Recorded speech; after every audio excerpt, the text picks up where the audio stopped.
महाभारत की यात्रा क्या है? शकुनी से कृष्ण की यात्रा है, या योग कहे कृष्ण से शकुनी की यात्रा है। कृष्ण त्रिगुणातीत है और शकुनी घोर तमस में जी रहा है।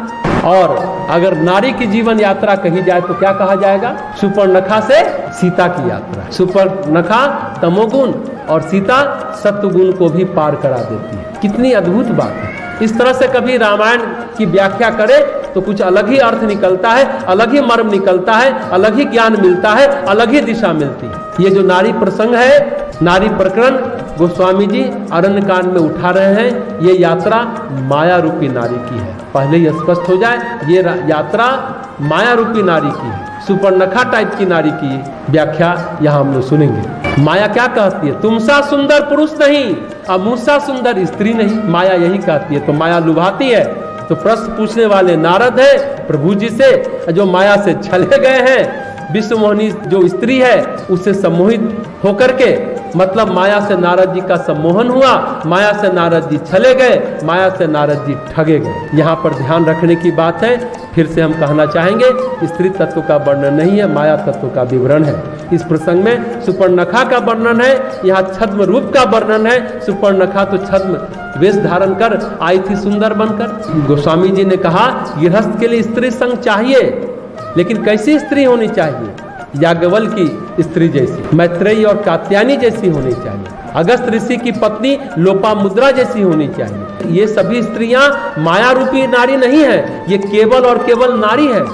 इस प्रकरण में तुलसीदास जी पहले भी स्पष्ट रूप से बता चुके हैं कि माया रूपी नारी, नारी नहीं माया रूपी नारी कहते हैं। काम क्रोध लोभ आदि मद प्रबल मोह के धारी, कहते हैं माया होती है तो काम बहुत पैदा होता है, कामनाएं बहुत पैदा होती है, और काम पैदा होता है रजोगुण से, और कामनाएं पूरी हुई तो लोभ जगता है, और कामनाएं अधूरी रही तो क्रोध जगता है, और लोभ पूरा हुआ, कामनाएं पूरी हुई, इच्छित वस्तु आपके पास आ गई तो ये हमेशा बनी रहे तो फिर मोह जगता है। ये बना रहे, हमेशा हमारे पास बना रहे जो चीज आ गई आपके पास, यही तो मोह है। ये सब प्रबल मोह की धारा है, मोह की सेनाएं हैं, काम क्रोध लोभ मद। ध्यान से समझने की बात है। पहले होता है सम्मोहन, फिर ये मिल जाए वो मिल जाए, मिल गया तो हमेशा के लिए हमारे पास बना रहे, हमारे पास रहे। जैसे नारद जी को विश्व मोहिनी का सम्मोहन हुआ, सम्मोहन के बाद लोभ जगा, कामना जगी, मोह जगा, लेकिन नहीं मिली तो क्रोध जगा। ये सब कैसे हुआ? विश्व मोहिनी को देखकर। मजे की बात है, विश्व मोहिनी मिली भी नहीं। इस सत्य को भली भांति हम सभी को जान लेना चाहिए कि माया कभी मिलती नहीं है। माया के मिलने का सिर्फ भ्रम होता है और कुछ नहीं होता। जो सम्मोहन में पड़ते हैं, जो स्त्री के माया रूप से प्रेम करते हैं, उनके लिए माया अतिशय दुखद होती है। ये माया रूपी स्त्री आपकी यात्रा सतोगुण से तमोगुण तक करा देती है। माया का सिर्फ और सिर्फ इतना ही काम है कि डाउनवर्ड डिमोशन कराती, नीचे ले जाती है, पतन की ओर ले जाती है, आपको तमस में डाल देती है, कीचड़ में डाल देती है। अब ये आप पर निर्भर है कि आप कितना उबरते हैं और कितना डूबते हैं, यानी कितना बिखरते हैं, कितना टूटते हैं। भगवान बुद्ध ने भी जो लिखा है ना, सब्बम दुखम, बहुत महत्वपूर्ण है भगवान बुद्ध की बातें। सभी दुख है, संसार में सुख केवल कल्पना है, दुख यथार्थ है, भगवान बुद्ध कहते हैं। नहीं, आप कहते हैं यहाँ सुख है।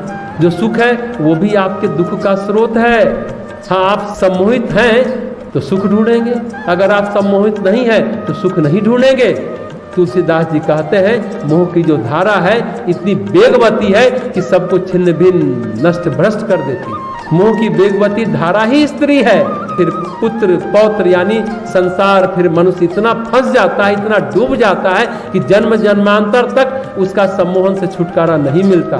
संसार ही सम्मोहन है, माया ही सम्मोहन है, और माया छूटती अनिवार्य रूप से है। छूटती जरूर है, सच ये है वो तो मिलती ही नहीं है, मिलने का केवल भ्रम होता है। अब इस मिलने के भ्रम को कौन दूर करे, इसकी चर्चा तुलसीदास जी आगे की चौपाई में करते हैं, जिसकी चर्चा हम लोग करेंगे कल।